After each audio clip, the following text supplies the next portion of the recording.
morning, all of you. Welcome to the second day of the Literature Festival. First session in the morning, and also a session on science and technology. So, science and technology and literature festival. So, how does it go together? So science is integral part of literature. Factual explanation of the natural world. It's more empirical, evidence-driven. Rather than creative literature, this is much more factual. So, of course, India is also producing a lot of science research, and we are no longer a novice. It's no longer a fantasy. It is, in fact, a strategic advantage to be ahead in the space of science. So I'm fortunate to have with me my fellow panelists. So let me take a moment to introduce them. So I have with me Professor Duvvuri Subrahmanyam.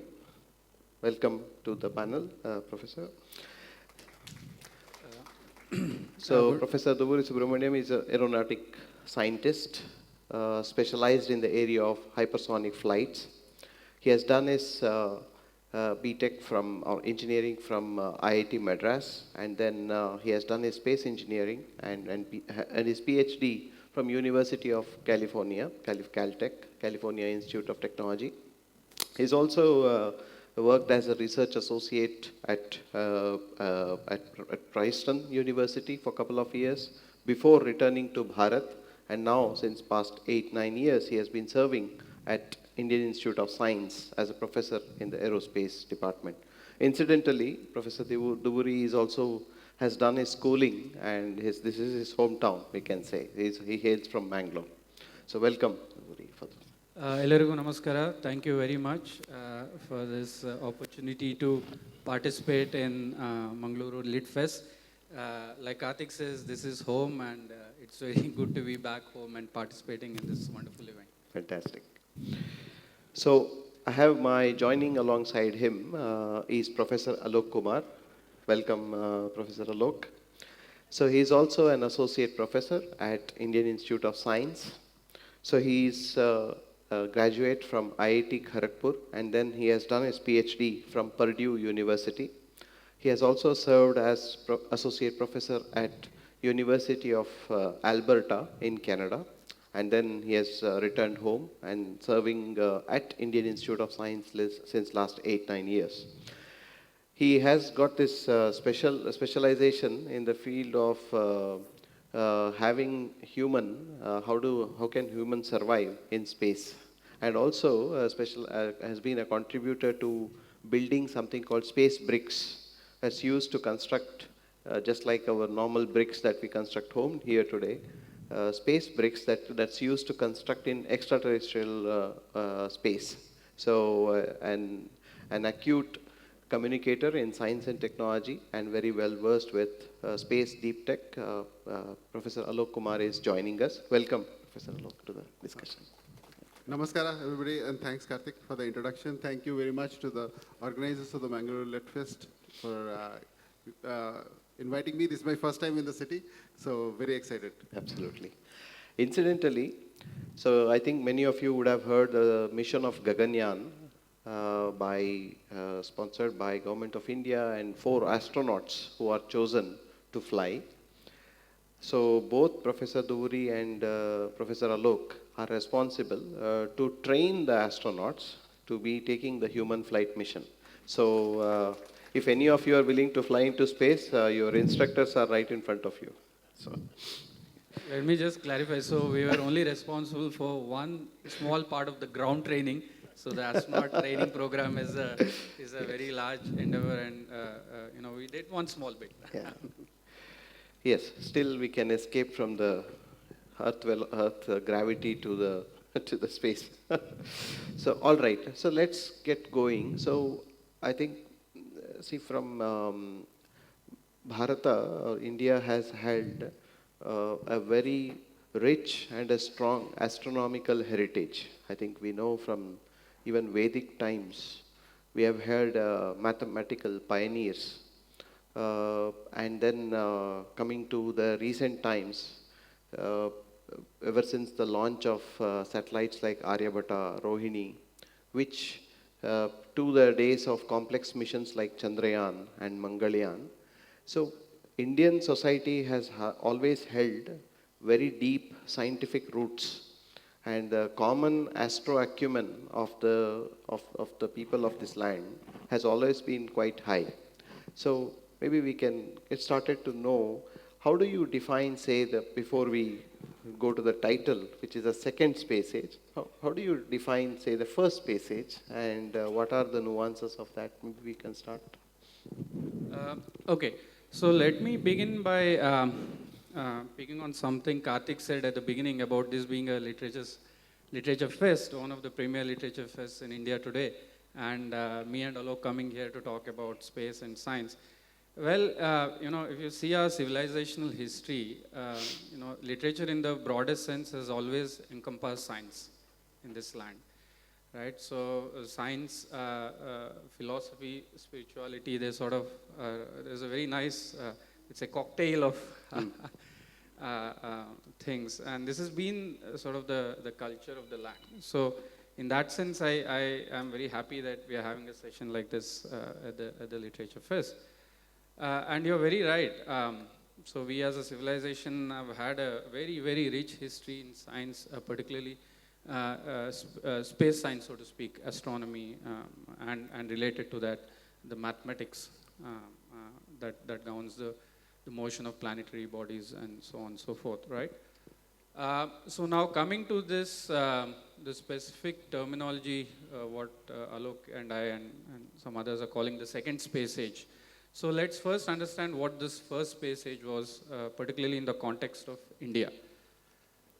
So post 1947, visionaries like Baba and Sarabhai, who said that, look, space is a domain that India should be a very active participant in.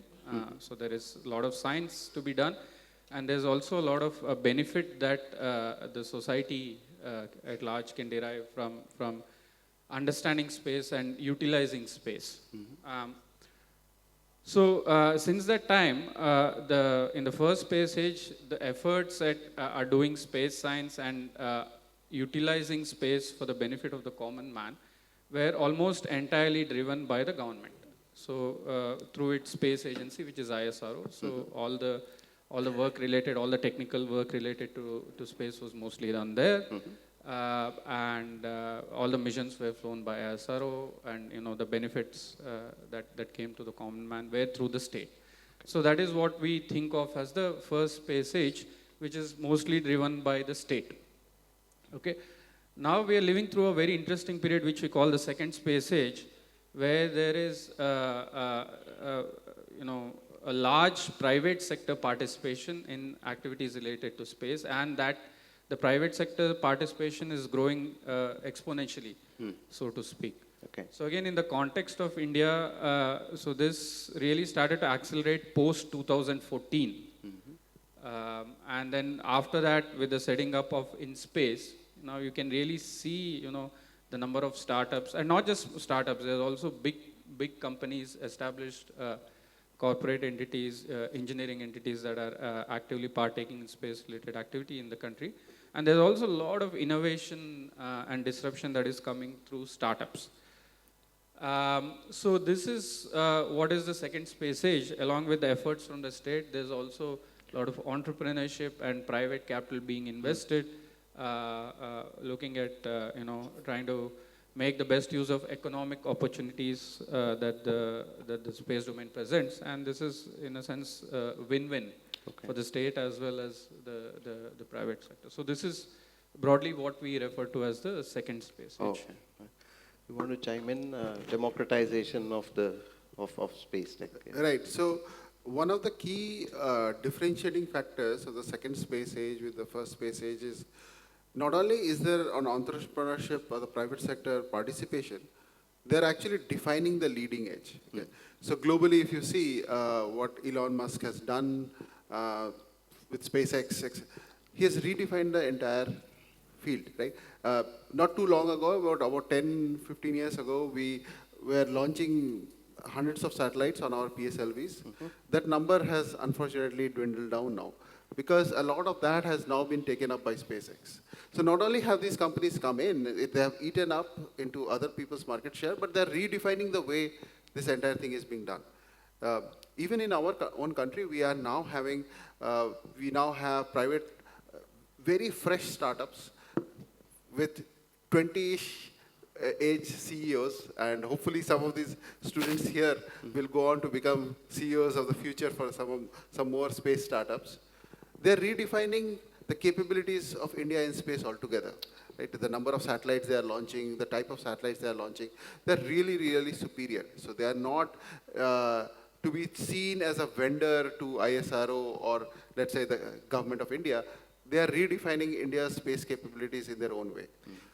This is a fundamental aspect of the second space age where we are seeing democratization. We can have young people right after college, they become passionate about space, they can start something, and within 5-6 years, they are able to, and history is witness to that, they are able to show progress, which sometimes scientists who have decades of experience in that area have not been able to achieve. For example, next week itself, and I'll keep my fingers crossed, there are Indian startups which are going to show refueling capability in space. This is something that was not done in India before. And they are not only redoing what ISRO was doing earlier, but they're doing even further. And that's the key aspect of this second space age. So they are reaching the escape velocity faster, so you can say. Absolutely. All right. Just one quick thing that I want to reiterate. Alok brought up something very important for everybody to note. So these startups are not just catering to the Indian market or helping ISRO or the government, but the market is actually global. And we are doing cutting edge, sophisticated products in Bharat, right? And some of these startups in India, in Bangalore, have contracts from even the US federal government to build payloads for them. Okay. So that is very important. No, this is not just a domestic market that we are just catering to what is the sort of state of the art in India, but it's a global market, and we are being competitive on that market. So that is important to note. Moving from in India for India to in India for world, and doing that. So when we say this participation from the private players, because that's where is the second space age is redefining or probably unlocking new opportunities and so on. So this balancing between, say, the first space age of frugal engineering to much more pushing the boundaries of innovation through the second stage. So can you take some examples probably from the private players? Of course, probably we are still envisaging such big players like SpaceX or Blue Origin and so on. But what I think Bangalore probably is hosting about 300 plus startups in the area of space. So how are private space players entering into this? So the barrier for entry has reduced. So there is ecosystem support for that. How is it happening maybe? So one of the key factors in this, by the way, as far as frugal engineering goes, our missions, even though earlier we used to say they were frugal engineering, they were really not. Okay. There were years of hard work. A lot of money was poured into the system. The reason we had successes like Chandrayaan 1, Mangalyaan 1 is because it was not just frugal. There was a lot of hard work that actually went into the system. A lot of money was also poured. And these were not cheap missions, but what they do for the country is massive. We know again and again that space is an expensive sector. Right? And that's why even though the startup market in India started quite some time ago, it took some time before space startups could actually germinate and see success. The reason is it's a difficult sector. Space is the final frontier, as they say. And the money required is quite large. Now what we have is not only has the government enabled a situation, an economic policy exists, which is encouraging entrepreneurs to come up and start, they're also receiving funds. There's a lot of encouragement from the government, a lot of central government schemes are there which are promoting people from various sectors of the society to take up these things. So we have a lot of support for all our young kids here who might want to do something in the future. There's a lot of government support, and that is extremely welcome. That is one of the notable changes, great changes that has happened in the last decade in our nation. The other aspect is there's a lot of foreign VCs, venture capitalist funds, which are now pouring in money into India. And that also is a very welcome change, because that's the way to grow. Like, you do not have to refuse outside money. China grew with a lot of money, investments from outside.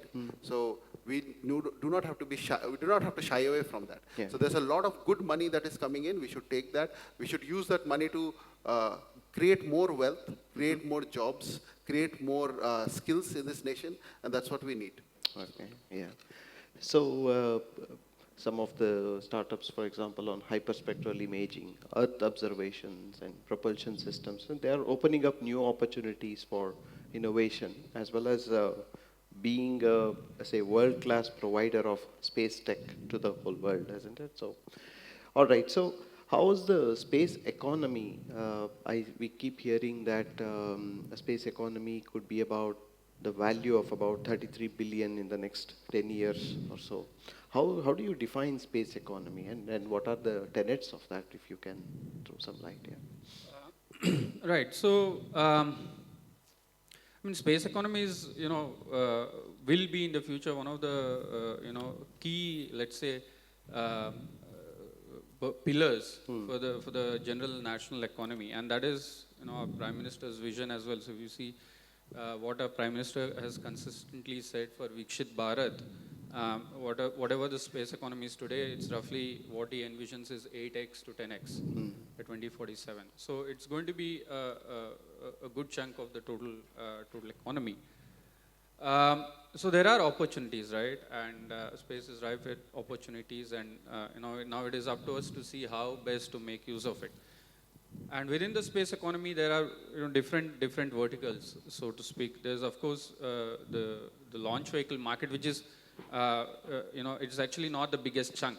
When you first when somebody hears space and startup and private, they immediately think, oh, building rockets. Like, that is important. You definitely need rockets and launchers to get things into space, and there is some business to be had there. But that is interestingly not the majority of the pie when it comes to the economy. Okay. So it is, once you get to space and once you have payloads in space, you generate a lot of data, right? And what are the kind of sophisticated payloads that you can put in space, and at what cost, and what best use of that data can you make? That is where a significant portion of the economic pie lies. So Earth observation. Right, so mostly what they call EO. So there are a lot of interesting business cases there, and there's a lot of scope for innovation to provide services at a very competitive cost. So that is certainly there are a lot of attractive business propositions, and there's also a slightly longer term sort of sci-fi kind of vertical in the space economy, which is mining. Like quote unquote mining in space, where there might be certain resources like rare earths and so on. It might be rare on Earth, but it might not be very rare in some of the celestial bodies. So can we actually go and get these minerals or whatever it is, metals and so on, back to Earth and make use of them? So that's slightly sort of a longer horizon game, but there's also a very to my mind, a lot of very exciting opportunities there as well. And there's one more interesting thing about this whole space economy that Duvvuri and I keep talking about. It is coming from a lot of this innovation is now going to come from a very different place. So, for example, we are both from IISc. And his alma mater is, other alma mater is IIT Madras. These institutions like IISc, IIT Madras, etc., are doing a lot in terms of innovations like this, and you are seeing that they are becoming incubators of some of the leading startups, right? So startups in the sector of space propulsion, startups in the sector of in-space manufacturing, inflatable structures, refueling, etc. A lot of these are actually coming from the Indian Institute of Science. And it is all the young kids there where we are having discussions, let's say in the classroom, that is spurring some of these things. So that has a very different role now. Our educational institutes have a very, very important role to now play. IIT Madras has incubated Agnikul.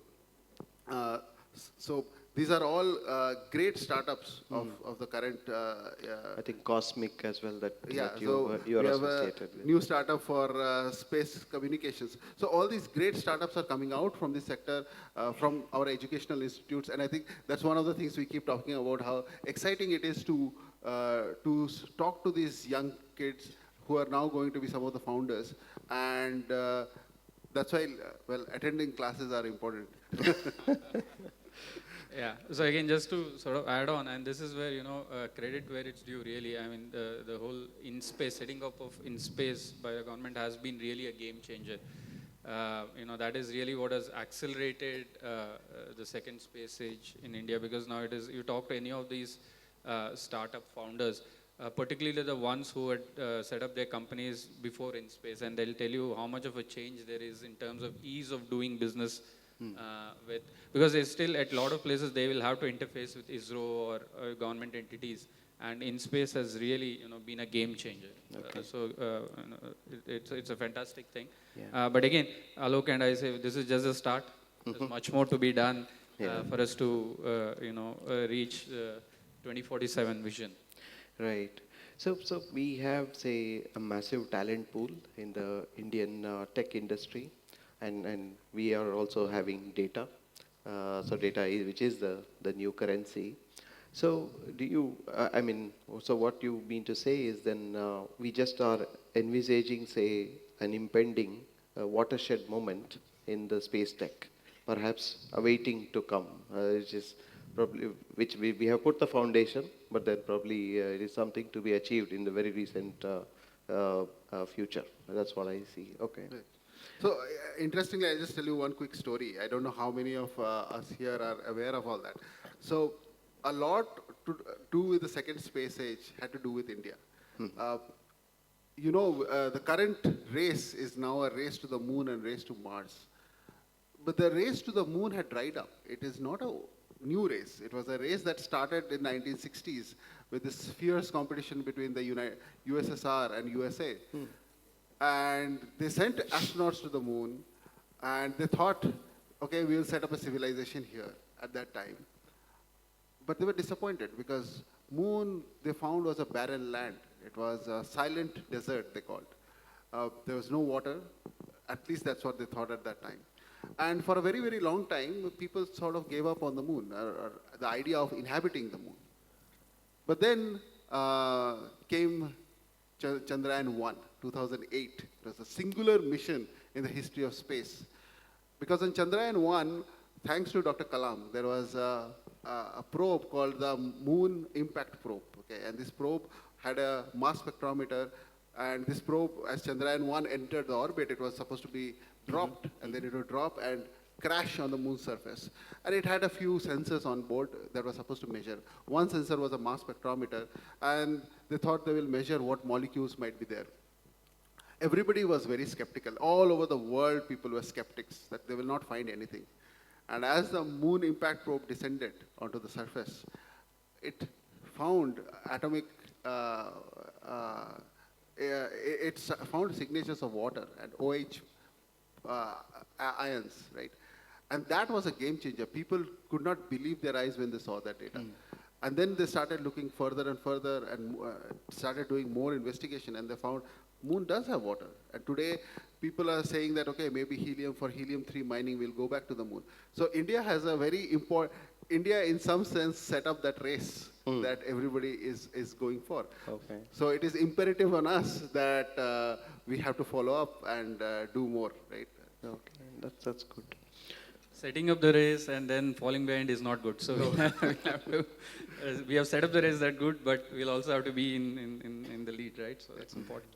So do we have, for example, on different other emerging technologies, we are harnessing one of the world's largest talent pool, But in the field of space, I mean, how are we preparing our technical talent? For example, I keep hearing about certain certification programs from IISc and probably the Atal tinkering labs. So how's it's because you have to also unlock the psychological safety for the students and for the youth in order to enter into this space and inspire them. So how's the overall preparatory ground that we are setting up? Because like, for example, the space engineering that you did at California, so probably that is some discipline that we still have to establish. Maybe how do you draw that parlance in terms of establishing and nurturing the new talent? If you- Okay, so I think there are multiple dimensions to this, right? So at the school level, you did mention this adult tinkering labs, which is very good because it gives the students to play around with different pieces of hardware and get them curious and excited about building things, doing engineering and science. So that is definitely very important. Like it's very important that we capture the imagination of children right at the school level. Even if they don't end up doing space, they'll do something else that is interesting, right? In this broad domain of science and engineering, and that will ultimately spur economy. So I think that is certainly a very important start. And that is where, you know, these sort of exciting missions like Chandrayaan and now Gaganyaan in the coming years will also have a very large role to play. I mean, if you, most of you will remember this. So when we had the Chandrayaan-3 landing 2 years ago, slightly less than 2 years ago, I suppose. You know, that live feed, if I remember correctly, the YouTube had put out some statistics. The number of live viewers for the Chandrayaan-3 landing, I think, was much more than the Cricket World Cup final or some such thing, right? Which for me was a fantastic sign. And you remember, you probably again, a lot of people will recollect, there were a lot of live telecast events at various schools and Yes, so on. absolutely. And we had the fantastic landing, and then Dr. Somnath walking up to the stage and talking about it. And then Prime Minister Modi had joined from South Africa, I think. He was at an international meeting. So things like, see, these events make, especially for kids, they make a very deep impression in their psyche. Yeah, absolutely. Right? Yeah. So, like I said, there are multiple dimensions to this. You need some of these larger than life sort of national missions to inspire people, right? And then you also need the support system at schools and later on college level to enable them to do things. And then as you move towards a bachelor's degree or more advanced degrees, of course, there are more specialized courses that you can find today. And there's a lot of online learning resources, high quality resources. One good example is our own NPTEL platform, where for free you can do entire undergraduate or graduate level courses in engineering and science offered by professors at IISc and IITs. This is all on YouTube. And this is a fantastic resource. Again, NPTEL is an amazing success story for India.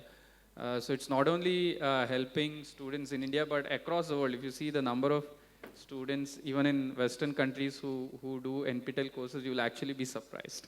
Actually, I know people, I know professors in Western countries who have gone through NPTEL lectures before going for the class. Oh, okay. Right.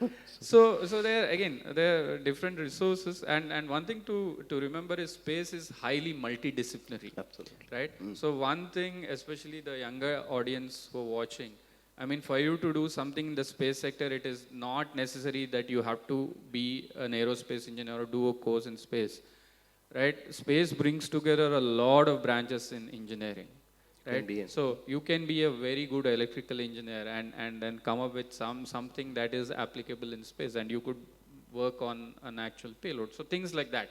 So I think it's important that, you know, whatever you're doing, you learn your basics very well, and you're excited about some sort of a larger thing that you want to accomplish, and then there's a lot of opportunity today in India. Yeah, I was thinking of the chemical engineering. If that means you to build the bricks there with in situ material, so you need to have different engineering capability. Yeah. So we should think beyond just commercial low Earth orbit missions.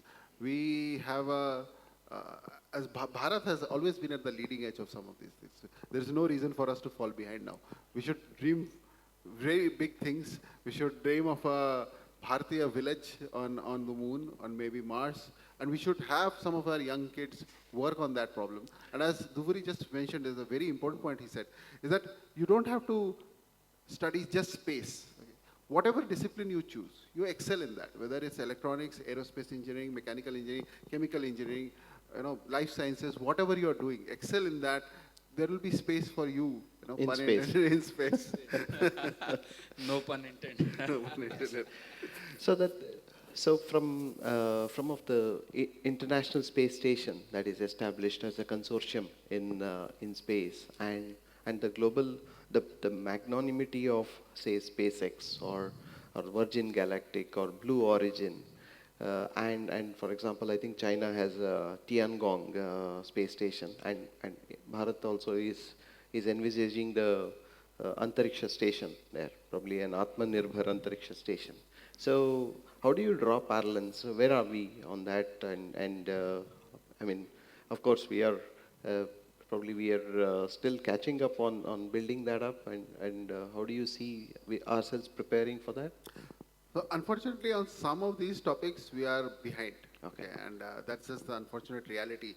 Uh, Other countries are really, really far ahead when it comes to human space missions, especially. And they have been historically ahead of us. What they've achieved is significantly more, and it will take us a very, very long time to catch up unless we actually involve, a greater section of the society. So the only way to now get ahead is to be more inclusive.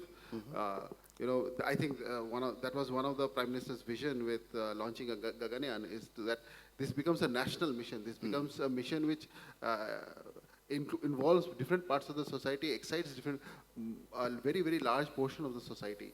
Okay. So I think that translation is required, and we need to be more inclusive in our growth. And yeah. Right. So this is actually a very interesting question that you pose. And like Alok said, see, on some of these sectors, the reality is that, you talk about SpaceX. I mean, they are definitely absolutely running ahead in the race, right? No doubt. Okay. Now coming to some of these larger missions like Bharatiya Antariksha Station or even Gaganyaan for that matter. So these, in our view, should be looked at as national missions, right? Okay. ISRO is certainly the lead player. So look, I mean, in the aerospace scene, no doubt, ISRO is one of the the crown jewels for the nation, right? So no doubt, but it's also important to understand that there are certain organizational limitations that even a place like ISRO will have, and because the race is heating up and with things are moving so fast. So unless there's a larger participation from the ecosystem, we'll simply not be able to keep up. And that is where, all these startups and private sector participation and working in sync with the government's own space R&D efforts becomes absolutely very critical to take on some of this very ambitious, like either Bharatiya Antariksha Station or landing Bharat here on the moon or beyond that on Mars. So there's also something more important that underlies this. So if you just look at, ultimately, realizing some of these, any of these complex missions successfully ultimately comes down to two things. One is you need capital, other you need is talent. Okay, so in our view, we are very optimistic about the talent bit. Certainly, there's a lot of raw talent that is available in India, absolutely no doubt, scientific talent on that front. And there is also now, thanks to the rate at which our economy is growing, there's also, capital is not as hard to get to do some of these advanced technologies in the private sector as it was, even 10 years ago, let's say, right? So now to realize some of these complex missions, then the key becomes, how much of this talent that is available can work on these things, right? Okay. And that is where the private sector participation becomes absolutely critical, because again, organizations like ISRO or in the defense space, DRDO, they have their limitations, Yes. right? And so the private sector has to really come through in a big way for us to be able to realize some of these grand missions in a realistic timeline. Okay. So how do you see, say the advancement in the research corpora from academia in this space, and also say number of inventions that are happening when you draw parallels with the world? So we are also quite advancing in the, I mean, we have enough research coming out, especially on the cutting edge topics in space happening? We are very sharply improving. Improving. Okay, obviously, we come from a slightly disadvantaged situation that, early 1990s, the country was almost going bankrupt, right? So from that To the crisis, state phase where today we we have come very far away. Others have a lead. Obviously, they have been working on R&D for the last 50, 60 years. We are still catching up on some of these aspects. So, but I think what we don't have to, we don't have to wait for 50 years to catch up on the last 50 years. Yeah. And I think the greatest example is to our north. China has shown that. They have come, they were an underdog for a very, very long time, and suddenly they emerged as a major power just by making sure that they put in money at the right place, they encourage their youth, they drive something at a whole society level. And we don't have to wait for 50, 60 years to catch up with nations which are that far ahead. So the next coming decade, I think how we invest in these topics, how we make sure that we have an inclusive growth, it will be very, very critical to determining our future. Okay, yeah. So in this regard, I mean, just changing gears into, because we discussed about astro-economic part, so astro-militarization is also another dimension. I think it's because space is not just about economy or having the political advantage, but also on the defense.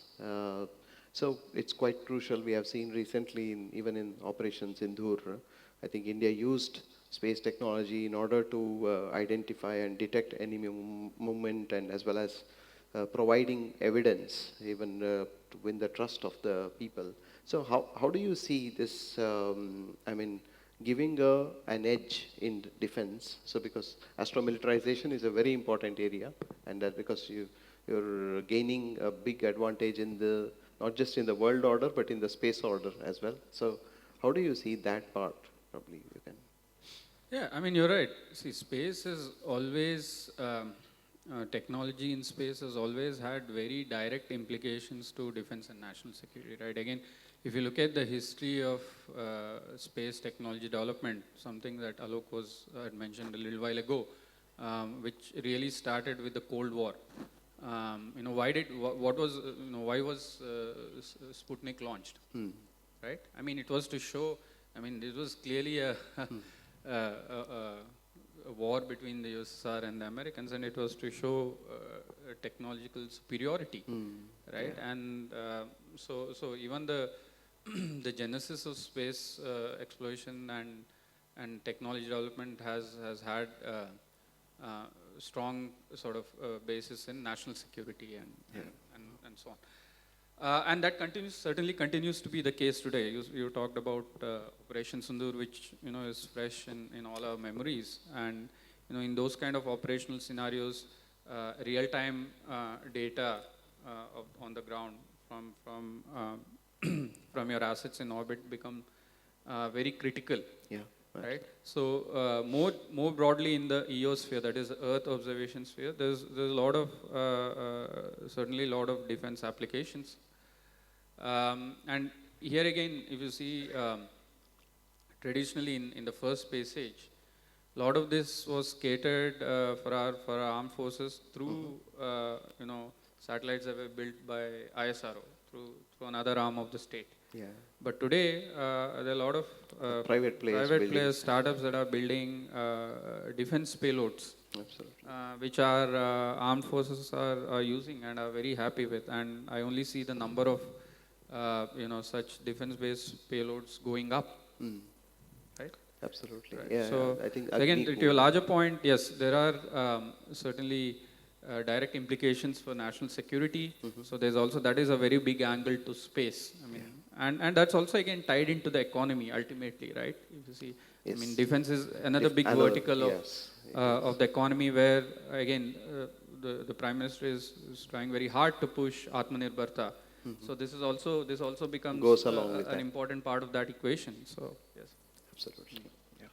So actually, that's the defense. Duvvuri just said that defense is going to be a very, very important part of space. And while the first space age, there was a section of the first space age which was very benign because it was more about scientific exploration. It was more about nations coming together. We saw with the International Space Station also, which is we have many different countries come together to create this.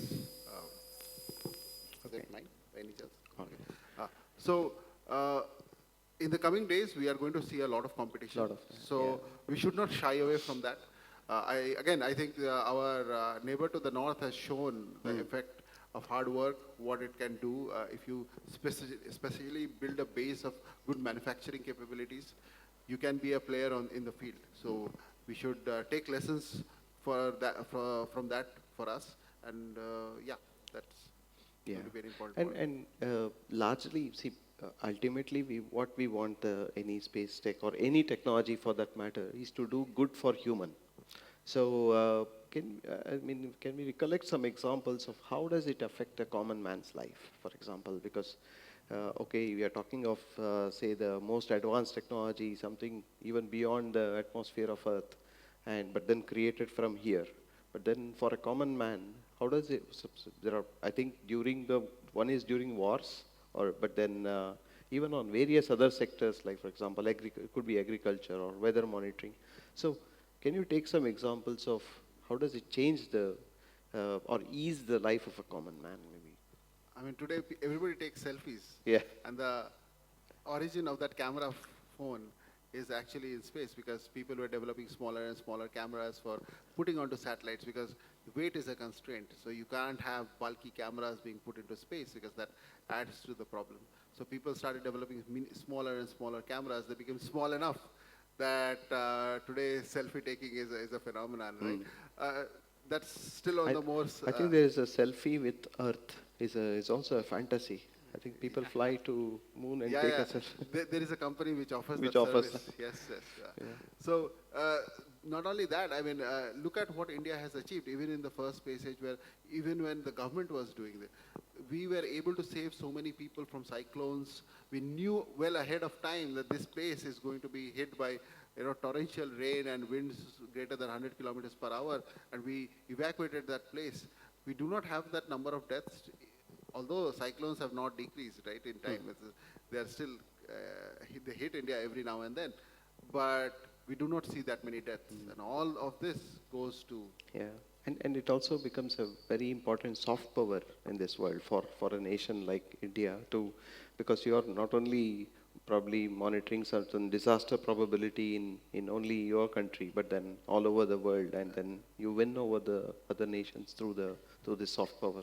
Right. So in terms of, since you talked about how is space benefiting the common man, there are two aspects to this. One is technology spin-offs, as Aloke gave a very good example. See, one thing that's very important to realize is, when you're doing something in space, you're at absolutely the cutting edge of engineering because it forces you to be at the cutting edge of engineering to do something effectively, to do something well in space. And there are naturally going to be a lot of spin-off technologies. You innovate and you accomplish something new for a particular payload in space, and most likely there's going to be some other application of that technology. If you're smart enough, you'll spin that off and into another kind of commercial product. So there is that aspect where there is a lot of potential for spin-offs, right? There's a lot of technologies, if you see, that you used to, which are common today, right? In your day-to-day lives, a lot of technologies from the time you wake up to the time you go to bed. You'll see in the last, history of 80, 100 years, invariably most of those technologies will go back to either applications in defense or space. It's just a fact, right? Okay. Now the other aspect is to this question, or the answer is, things like disaster management and prediction, like cyclones. So the state of Odisha is a very good example. If you see 3 or 4 decades ago, the number of annual deaths very unfortunate due to cyclones, used to run into hundreds. But today it is, zero, or in an unfortunate year, maybe single digit numbers, right? Yeah. So we are able to predict these kind of disaster events with a significant advance notice, so that the local governments can then act and take preventative measures. Could So be that forest fires forest or fires, floods. exactly. All kinds of, again, everything broadly based on Earth observation, right? Yeah. Because you sort of literally, in some sense, have the God's view Yeah. of what's going on. So you can say, oh look, something is bad is going to happen here, or there is something good elsewhere for you to harness. Yeah, harnesses, so right? maybe vegetation or minerals. Exactly, like crops. So this is another big area now. Like especially what you can do now. A farmer can get on-demand data and analytics. If you have a large patch of agricultural land, you can do things like, again, I'm not an expert in this particular area, so I won't be able to give you specifics. But things like you can sort of predict a crop disease. Yeah. Right? So space provides you the generalistic enablement, and then you can build surrounding applications or wrappers around that to Wrappers which around fosters that. right, and which have a direct impact. Yeah, And the other thing is, now that we are in Kudla, I'll have to say this is fishing. So there are, I think this is already in use, that you can track schools of fish and which part of the sea on a given day at a given hour is fish schools. And I believe the government is able to send real-time updates to the fishermen, saying, in 30 minutes, go to this location, you will get a good catch. Things like that. I mean, this is absolutely fantastic. It probably is already, it is in our lives. Probably we wouldn't have realized a lot of these use cases. Right. So I don't eat fish, but my Bengali friend here does like fish. So last night I suggested him a place to go for fish, and probably the fish that he ate was sensed by a sensor in space. All right. So we take a break here to open up. I would like to see if there are any questions from audience. Yeah, please go ahead from behind. Yeah, Prashant.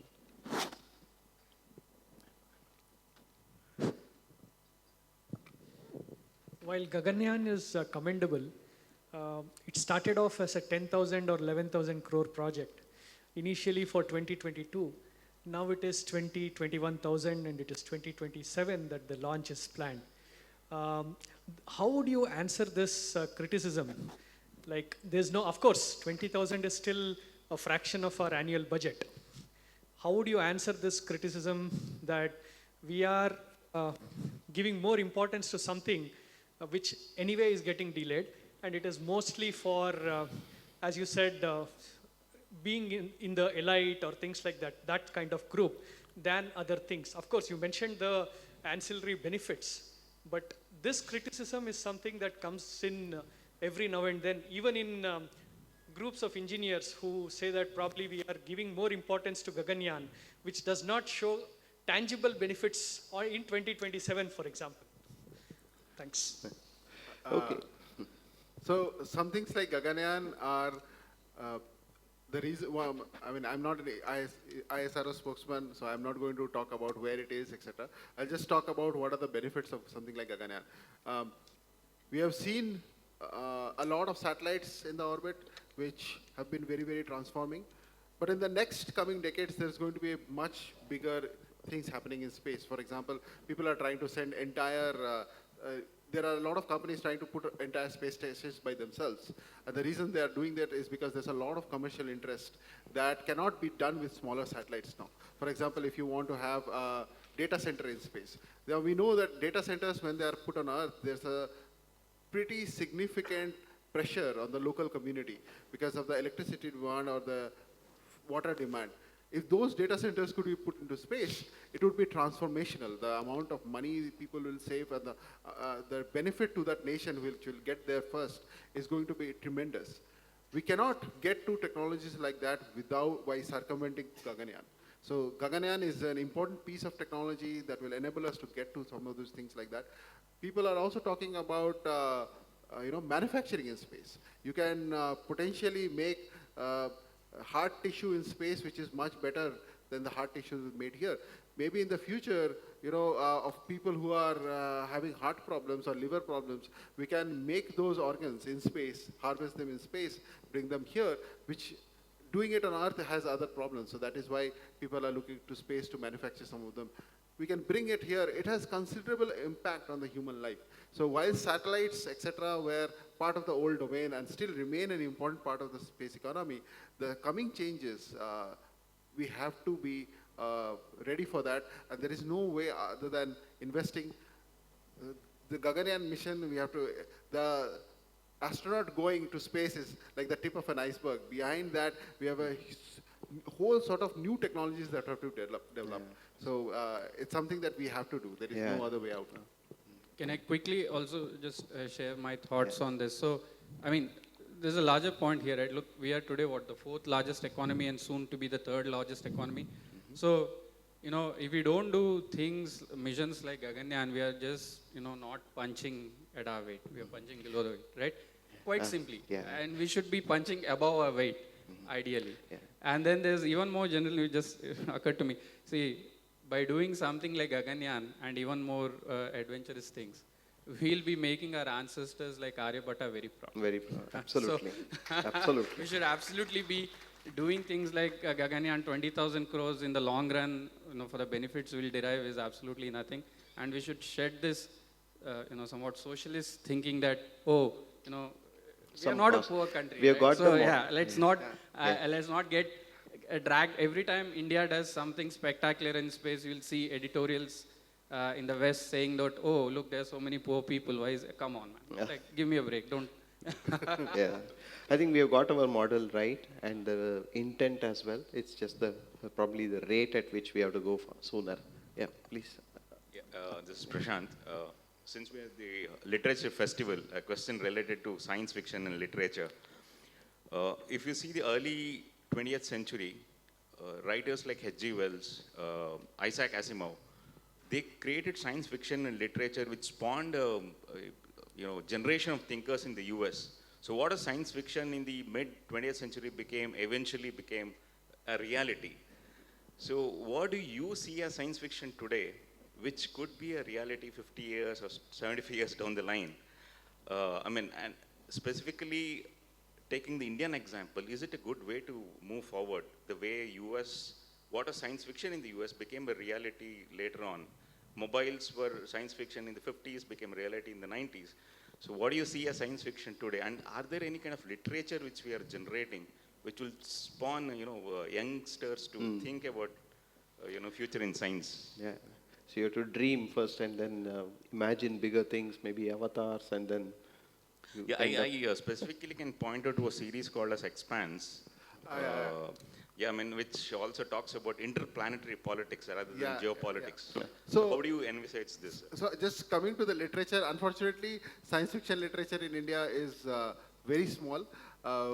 But if you look to the Western science fiction that is being generated, things like The Expanse, that are probably going to be a reality. In fact, that is going to be one of the most, it's going to be important for Earth that we harvest, as Duvvuri just said in the beginning. Rare earths are rare on Earth, but they're not rare out there. If we can find a small asteroid on which you can find all the rare earth requirements of India, you don't have to mine so much and destroy all the forests. So it's for our own sustainable growth. That things like that, things which seem totally science fiction, that we will go there and mine on the asteroid belt and then we bring it back, not on the necessarily on the asteroid belt, but some of the near Earth asteroids that we'll mine there. It's absolutely fascinating and it's extremely challenging. That's definitely 20 years in the future, some of these kids might actually see that really happen in their lifetimes, towards the end of their lifetimes perhaps. But that reality is probably going to come to us. It's probably an area for us to look into and catch up. Maybe the literature festival could be the starting point for that intersection between science and creative literature, and probably call out for a. That would be a wonderful outcome for the 8th edition of Mangalore Fest if this can seed some ideas along those lines. Last. Globally, there are four major players in space technology. Of course, USA, Russia, and China, and Bharat. So, in what sector of space technology, Bharat is at par or overtaken, or it is ahead of all these nations. One. Second, Elon Musk's the SpaceX project. So to what extent is it hindrance to our space progress? Okay, so the first question, sir, I would say, off the top of my mind, some of these payloads that we are doing for Earth observation, I think we are very competitive with what is currently the state of the art across. I think some Pixel and Pixel all. is one good example that comes to mind because they, interestingly, Pixel, among their clients, the National Reconnaissance Office of the US federal government is one of their clients. So they are actually buying services from Pixel. Yeah. So that, that tells you something about, the quality of I think payloads that we are able to, and the analysis I and think what that value that we provide. Low orbit set propulsion by Bellatrix is probably Right, and there are also areas like green propulsion Yeah. at Bellatrix, which is incidentally a startup that was incubated at IISc, where very interesting work is being done that addresses sustainability, like doing space Sustainable space, yeah. in a very sustainable way. So that is sort of the short answer to your first question, sir. And the second one is a more tricky question. More than probably a hindrance, they are creating more opportunities. I see. I would put it that way. Look, they are they are upping the pace of this race, right? So what is our response to it? Let's look at it that way. So Elon Musk is doing all that. Great. I mean, kudos to him, and some of the stuff these guys at SpaceX do is truly remarkable and inspirational, no doubt. So what now it is up to us to Yeah. to I yeah. see actually some of the space debris that they have created have opened up opportunities for Indian startups to clean that up and then have technology where you can have a sustainable space, because there also you can have debris. So that's something. All right, so maybe some closing remarks, Professor Aloke. So we are at the end of the session. So if you like to call upon something. Sure. So, I mean, see, end of the day, we are a nation with an extremely strong tradition of research and scientific discovery in space from the days of Acharya Aryabhatta to a lot of the others who wrote very, very important critical texts on calendars in the earlier, about 1,000 years ago, till the making of the Jantar Mantar, which is the largest naked eye observatory in the world, and it's probably the best. We have been really at the forefront of many of these important discoveries in the world. We have created Chandrayaan-1, which discovered water.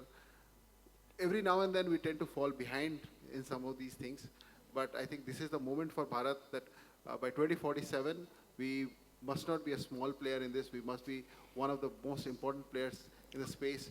And we have been a responsible power, as was demonstrated, as we have demonstrated many times. We have brought a cure to the HIV to the world. We have distributed vaccines for free to the world.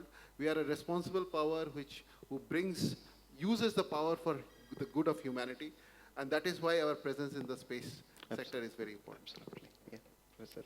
Okay, so a couple of quick thoughts. See, one is, we've definitely, we've touched upon this a few times today about just the civilizational heritage that we have when it comes to science in general and space in particular. So one very important thing that I always, want to note on that front is, if you see all these great scholars who've done this, pioneering works across hundreds and thousands of years, they always received great patronage and support from the state at that time. Yeah, that's a very good point. Yeah, Which is very, very important to note, because domains like space, state will always be there, right? It might not, if not right at the front, at the back. So that is very important for the state to recognize their role and sort of give the right patronage, let's say. So that is important. So what I would like to see, and on this Alok and I are pretty much in sync, it would be nice or be very helpful to see very aggressive policy when it comes to domains like space, and the government should be thinking of doing things really completely out of the box fashion. Maybe, you know, it might not please everybody, but there'll certainly be a lot of benefits to be had by that. So particularly in space, I think InSpace was a game changer, setting up of InSpace. So we are very optimistic about it. So we've started, I think, going along the right path. So now the need of the hour is to press on the accelerator. So we picked the right direction, but we really need to absolutely accelerate along that path. So, okay, all right. Thank you very much, both of you professors, for bringing in front of us our stellar past and also the orbit that we have to end up in the near tomorrow. So we have touched upon various aspects of the space tech in terms of space economy, importance in the defense, in gaining the defense edge, and then more importantly, becoming even expanding our soft power. And this is India's moment. I think we have the massive technology talent and the pool. We have the foundation, we have the astronomical heritage, and we have also the intent and will of the leadership in order to accelerate in this direction. So with that, and I'm sure Space Tech is also inspiring a lot of youth to take this adventure, and then I think it's no longer a fantasy. This is it's a need for when Bharat has to become superpower. Space tech is where we have to step on the pedal.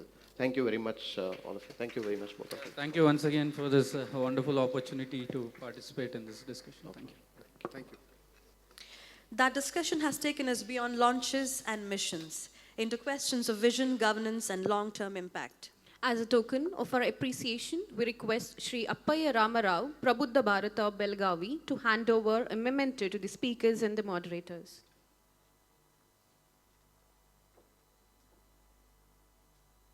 We also acknowledge the presence of Dr. U.B. Pavanaja, Director, Vishwa Kannada Foundation, and Secretary, Karavali Wikimedians, first person to put Kannada into internet. I also request Sri Appaya Ramarao sir to hand over a memento to Dr. U.B. Pavanaja.